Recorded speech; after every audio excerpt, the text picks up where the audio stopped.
Olá, estamos começando o programa Sala de Visitas aqui pela TV Câmara de Florianópolis. Vocês nos acompanham sempre pelos canais 61.4 da TV Digital Aberta e o canal 16 da NET na TV por assinatura, que é compartilhado com a TVAL, a TV da Assembleia Legislativa do Estado de Santa Catarina. E o assunto do programa de hoje, vamos falar sobre uma obra, um livro, que tem aí o Holocausto do século XXI. Para você entender um pouquinho mais do porquê desse nome, desse livro, que foi escrito por um escritor português, mas que já está aqui em Santa Catarina, em Florianópolis, há um bom tempo, fala-se aí sobre um grito de revolta contra a impunidade dos criminosos que poluem a nossa civilização. E claro, para a gente falar mais dessa obra, estamos recebendo o autor do livro, o escritor Afonso Rocha, como eu disse, é português, mas já é manezinho, e também o vereador, o Carlos Eduardo de Souza, mas todo mundo já conhece, habituado como vereador Cadu do PT, e que já está na casa aí já há um mês, veio como vereador suplente, mas já está se sentindo como dono da bancada também aí do Partido dos Trabalhadores. Quero agradecer de já a presença dos dois, já para a gente conversar legal, uma obra, porque sempre falar de cultura é sempre muito importante, falar sobre assuntos de que muitas vezes não são divulgados, né, na mídia que é aberta e que a gente precisa que a população entenda um pouco mais do que realmente está acontecendo. Me fala dessa tua obra, da onde surgiu a ideia de se trazer esse nome do Holocausto do século XXI, já que a gente acaba remetendo esse nome ao que aconteceu há um tempo atrás. Muito obrigado, antes de mais. De facto, o próprio nome, ou título, Pecador me confesso, explica, numa certa medida, o porquê deste livro. Eu não sou muito jovem, não sou moço, tenho 72 anos, e chegou a altura de eu tentar fazer um balanço da minha vida e um pouco um balanço da própria sociedade. Eu achei que devia isso, não só aos meus familiares, mas a todos aqueles que durante estes anos contactaram comigo. E eu, a fazer este balanço, eu refletia a partir dos dias de hoje. O que é que nós hoje temos na sociedade que nos implique que a gente fale dela, que a gente aprova ou não aprova certas coisas, não é? E então eu disse, eu sou um pecador, eu cometi erros, eu vou-me confessar. Claro que isto não é do ponto de vista cristão, da religião, mas sim o que é que eu fiz no passado, ou o que é que eu deixei de fazer no passado e que, visto aos olhos de hoje, eu devia ter um outro comportamento. O meu principal erro foi a passividade. Apartar-me do que estava a ocorrer na vida sem tomar partido. E eu penso que nós, sobretudo nós que temos uma certa abertura para as questões da vida, devemos tomar partido. Não podemos ficar na passividade, ali no meio do muro, perante fenómenos como aqueles que vamos a falar a seguir. E eu, por exemplo, dar assim em 3 ou 4 palavras, eu sempre me disse antirracista. Eu estive em África, até por ser português, e estive na guerra em África. Eu corri bastantes países pelo mundo e eu vi gestos de racismo e não me importei. Deixei andar. Enquanto não me baterem à porta, deixa correr. Não era comigo? Não é comigo, deixa ir. Mas um dia, já tarde, com uma filha ou 2 filhas, uma com 17 anos, e ela começou a namorar um mocinho que era negro. E eu disse, espera aí, uma coisa é eu andar me envolver com as negras em África, até com elas ter relações afetivas. Outra coisa é a minha filhinha, branquinha, da Europa, ir se envolver com o negro. E aí eu pensei, espera lá, isto não pode ser. E de facto foi a partir daí que eu disse, eu também era racista. Apesar de sempre afirmar que não era racista, eu era racista. Os outros fenómenos que vamos a ver, a questão da violência sexual e da violência na mulher em geral, quantas e quantas vezes nós tivemos conhecimento que o nosso vizinho ao lado estava a bater na mulher?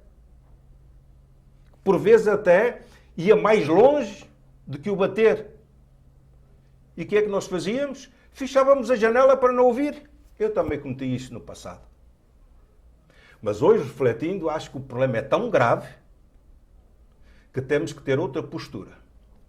E é esse grito que eu quero alertar ali as pessoas. É que nós temos que avaliar o nosso comportamento perante o que está hoje a acontecer no país. No país, no mundo.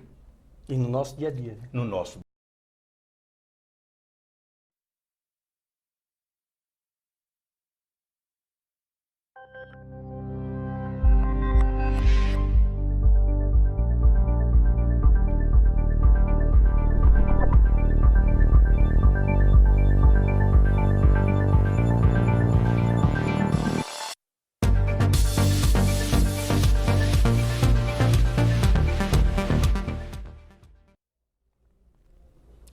Estamos de volta com o programa Sala de Visitas, aqui pela TV Câmara de Florianópolis, sempre através dos canais 61.4 da TV Digital Aberta e o canal 16 da NET, na TV por assinatura, que você compartilha aí junto com a TVA, ou a TV da Assembleia Legislativa do Estado de Santa Catarina. No programa de hoje, estamos conversando com o escritor Afonso Rocha, ele que é português, mas como eu disse, já virou manezinho da ilha, até porque nós temos todos descendentes de portugueses aqui, né? Vindo lá do país da Europa. E também recebendo o vereador Cadu, que o pessoal chama de Carlos Eduardo de Souza, mas aqui nós já transformamos ele no vereador Cadu, que está como vereador suplente, mas que agora, ocupando esse cargo, me deu essa oportunidade também de mais uma vez estar com a gente aqui no programa Sala de Visitas. Hoje a gente está falando sobre este livro.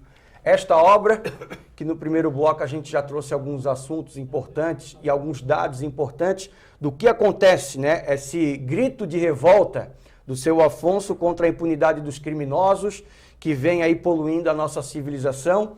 Então tá aí essa obra também a gente citou, que é do seu Afonso também, só que essa obra aqui está com o Cadu, porque o Cadu está lendo, né, esse livro também que é muito importante, mas hoje nós estamos falando desse problema que é o Holocausto do século XXI. No primeiro bloco, o seu Afonso trouxe ali, são vários dados de crimes horríveis que acontecem na nossa sociedade, o estupro, o feminicídio, os homicídios, crimes contra criança, adolescentes, todos esses crimes bárbaros que a gente, quanto mais a gente fala, parece que mais as pessoas acabam, os criminosos continuam cada vez mais praticando esses crimes, porque parece que eles ficam impune perante as nossas leis e perante aqueles que deveriam estar cumprindo o seu papel de colocar e deixar esses criminosos atrás das grades.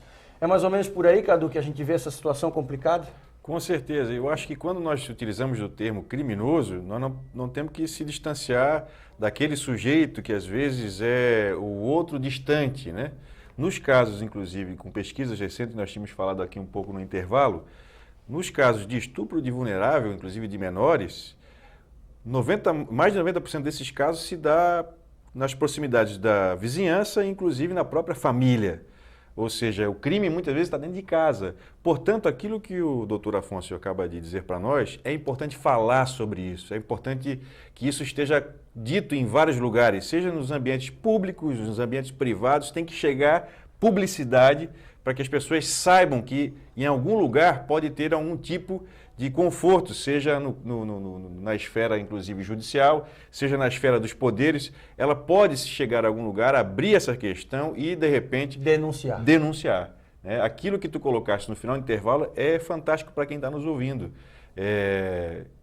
Tem que ter essa condição, né, de dizer o que está acontecendo para que tenha denúncia e para que esses criminosos, que muitas vezes não estão tão distantes, que estão próximos, inclusive, possam ser denunciados e ter as respectivas, na verdade, né, na justiça, as interpelações. Então, eu acho que é muito importante esse tema, volto a repetir, foi um presente que o vereador Dinho nos deu quando trouxe o Afonso Rocha na tribuna, porque ele sensibiliza todos os 23 vereadores e com isso, e com a TV Câmara, expande ainda mais esse debate tão necessário da atualidade hoje. Afonso, dentro desses crimes que você enquadrou no Holocausto, o que te chama mais atenção? O que te amargura mais dentro desse fato? Antes de mais nada, é o estupro. Além dos casos que o vereador Cadu acabou de falar, De facto, 90% não é na vizinhança, é na família. Família. É no pai, avô, tio, padrasto e assim vai. E eu acho que este assunto tem que ser falado também em família. Não pode dizer, isso é só para gente crescida, é para toda a gente. Ainda agora a imprensa fez eco de uma menininha de 12 anos que morreu fugindo do pai que a queria estuprar. Portanto, as menininhas, os jovens, as adolescentes têm que falar isso em casa, para elas terem cuidado, para se acautelarem. À parte isto, há um outro assunto que já o vereador falou, que é o preconceito. O preconceito também tem muitas caras. O preconceito na sociedade manifesta-se através do racismo, o preconceito social, o preconceito linguístico, o preconceito religioso e o preconceito sexual. Por norma, as pessoas não gostam de aceitar o que é diferente. As pessoas são intolerantes. E neste caso, os gays, as lésbicas, os transexuais, os chamados LGBTs, os negros, os imigrantes, os idosos, os mais fracos são perseguidos e são massacrados muitas das vezes. Eles não têm liberdade de ser como são. E nós temos que dar o direito de cada um ser como é. No caso de uma mulher, quando ela diz não, é não. A gente tem que respeitar isso.